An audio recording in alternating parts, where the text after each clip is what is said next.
Good morning, good afternoon, good evening saan mang sulok ng mundo. Hello mga ka-OFW. Kumusta kayong lahat dyan mga nanay, mga ka-OFW, mga kabebe, mga kalola. Ngayon gagawa tayo ng spicy chicken. Masarap na ulam na naman ito, panibagong recipe ng chicken. Sa ating kawali maglagay tayo ng mantika.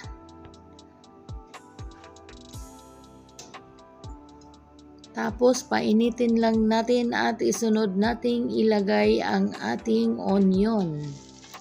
Yan ang ating onion. Then isote lang natin hanggang mag-translucent. Isunod ang garlic. Minced garlic. Maraming garlic, masarap.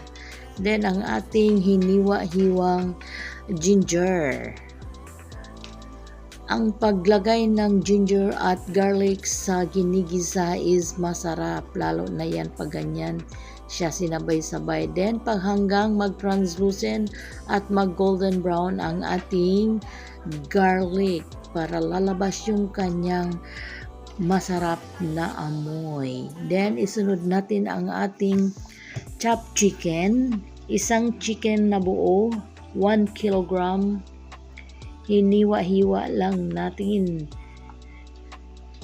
ng katamtamang laki. Ayan, igisa lang natin mekos-mekos hanggang mag-change color siya. Ayan, para matanggal yung kanyang lansa. Then, maglagay tayo ng kunting asin, paminta,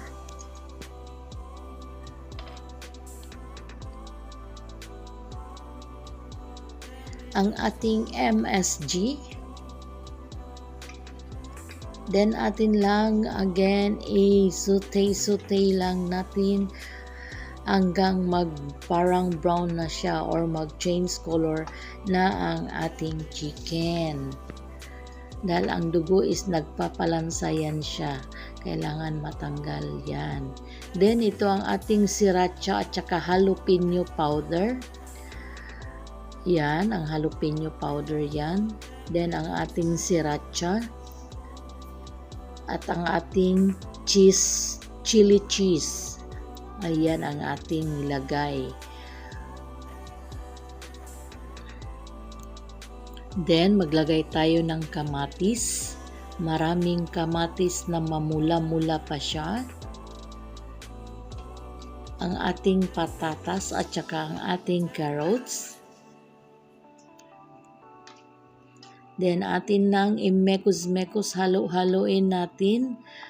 Pagkatapos natin yung halo-haloin, atin lang yan siyang isimmer hanggang maglambot or maluto ang ating chicken.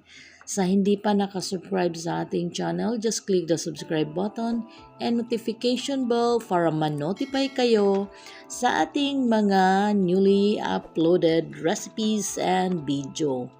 Ayan, sa puntong ito, maglagay tayo ng sili. May malalaki, maliliit, small, medium, large ang ating sili. Then, ating isimmer for a few minutes hanggang kumulo.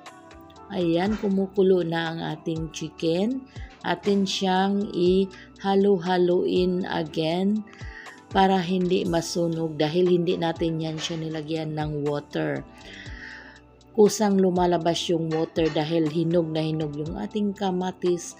Iyan, masarap yan siya dahil kusang ang tubig ng kamatis, ayun parang ginawa nating sabaw. Ayan, o diba dumami? Dahil hinog na hinog yung kamatis.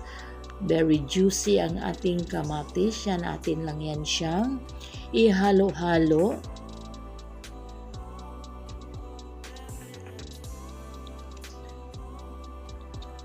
Tapos tignan natin, i-check natin pag malambot na yung ating patatas. Dahil ang chicken is madali lang yan siyang maluto. Simmer lang natin ng mga few minutes again.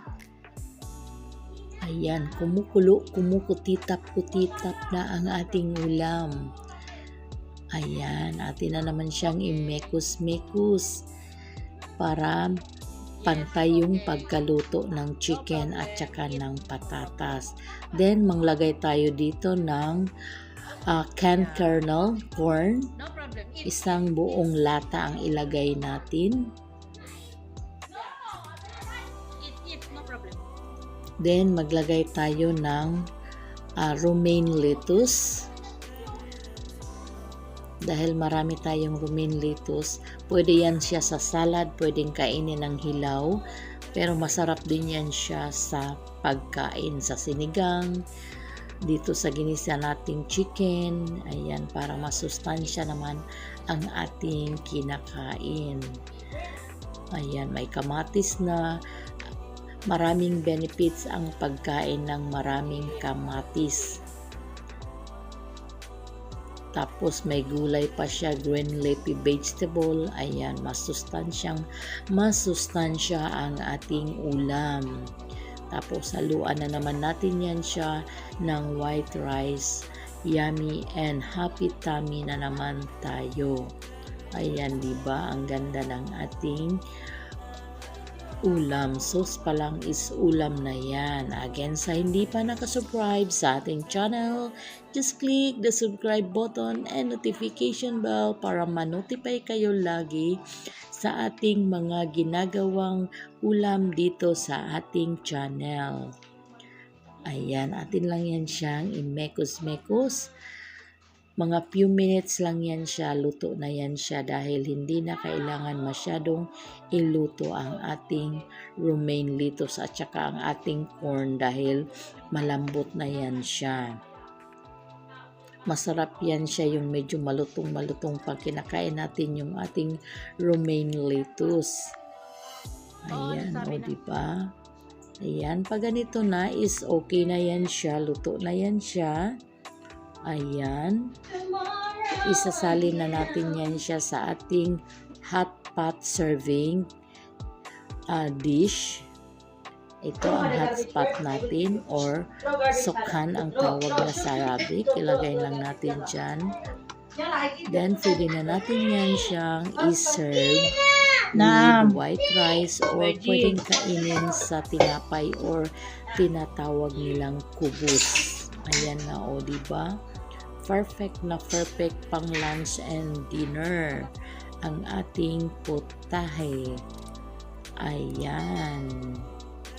Bon appetit! Maraming salamat sa ulitin. Thanks for watching. Bye-bye.